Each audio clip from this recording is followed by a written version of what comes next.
Palliative care is specialized medical care for people with serious illness. This type of care is focused on providing relief from the symptoms and stress of a serious illness. The goal is to improve quality of life for both the patient and the family. The goal of palliative care is to prevent and relieve suffering and to support the best possible quality of life for patients and their families, regardless of the stage of the disease or the need for other therapies. Palliative care is viewed as applying to patients from the time of diagnosis of serious illness to death. Serious illnesses may include cancer, heart disease, lung disease, kidney disease, Alzheimer's, amyotrophic lateral sclerosis, ALS, multiple sclerosis, MS, Parkinson's, and many more. Palliative care can be provided at any stage of an illness. Can help provide relief from symptoms such as pain, shortness of breath, fatigue, constipation, nausea, loss of appetite, and difficulty sleeping. Palliative care helps patients carry on with their daily life. It improves your ability to go through medical treatments, helps the patient better understand their condition and choices for medical care. In short, it provides them the opportunity to expect the best possible quality of life during their illness. Do dying patients want to know? According to the National Institutes of Health, short answer is yes. They want others, family, friends, and physicians to be truthful with them in all respects, whether discussing the disease process, treatment options, or personal relationships. They want truth, but not at the expense of reassurance and hope. Hope is not limited to escaping death.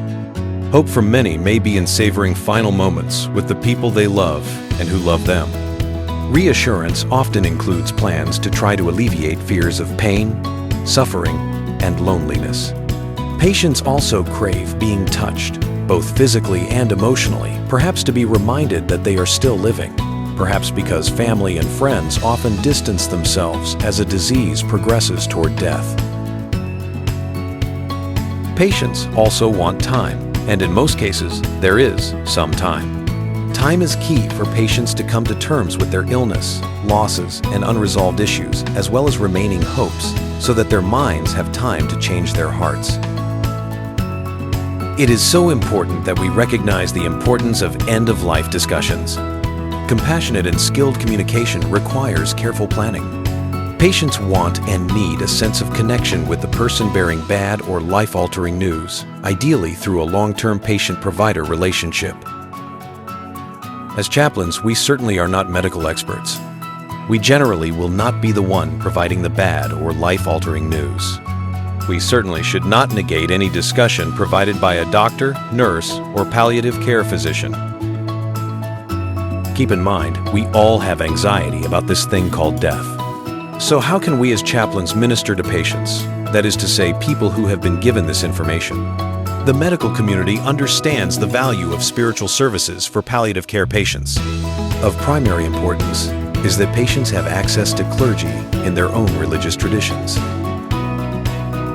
The palliative care service facilitates religious or spiritual rituals or practices as desired by patient and family, especially at the time of death.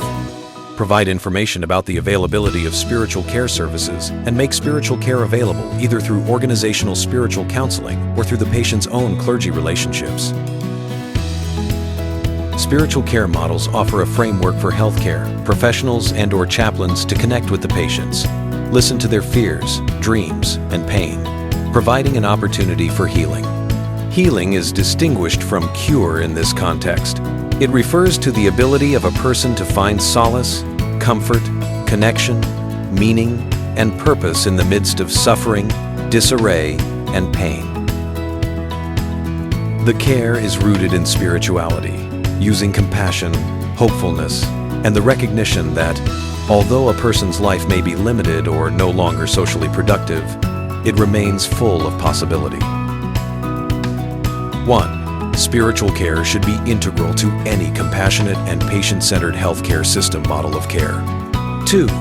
Spiritual care models should be based on honoring the dignity of all people and on providing compassionate care.